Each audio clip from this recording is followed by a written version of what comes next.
هل لو انا بصلي بس مثلا بقطع، يعني دي فيها مشكله؟ لو انت مش بتصلي خالص وقاطع الصلاه خالص، فانا عايزه اذكرك ان العهد الذي بيننا وبينهم هو الصلاه.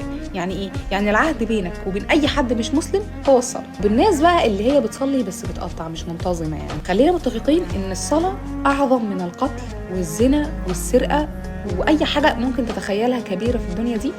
ترك الصلاه اعظم منها. ولسه لحد دلوقتي وبتقول ليه الأسعار بتغلى، ودايما بتبقى مشايل لنفسك الهم بسبب إنها حاجات بسيطة اللي بتزيد، إن كان بقى أكل أو لبس. فخليني بس أقولك على كام حاجة بسيطة كده. الصورة اللي فوق دي كانت أول ورك شوب باخدها من وسط الورك شوبس اللي أنا خدتها. الكلام ده بقى كان من إمتى؟ الكلام ده كان من سنة وشهر، يعني واحد السنة اللي فاتت.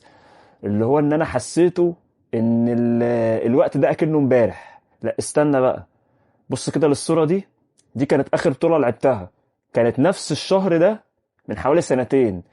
فالسنتين دول أنا مش مستوعبهم. بلاش دي، الصورة اللي فوق دول زمايلي من الدفعة اللي أنا اتخرجت منها، اللي هي من قرب 10 سنين.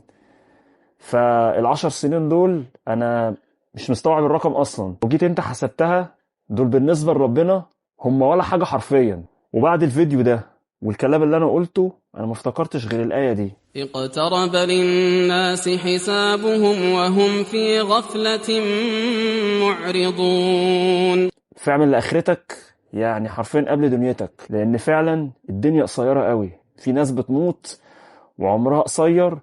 ف... فشوف كده انت مقصر مع ربنا في ايه بالظبط، ان كان بقى صلاة، صوم، أذكار. فانت بقى أضرب نفسك.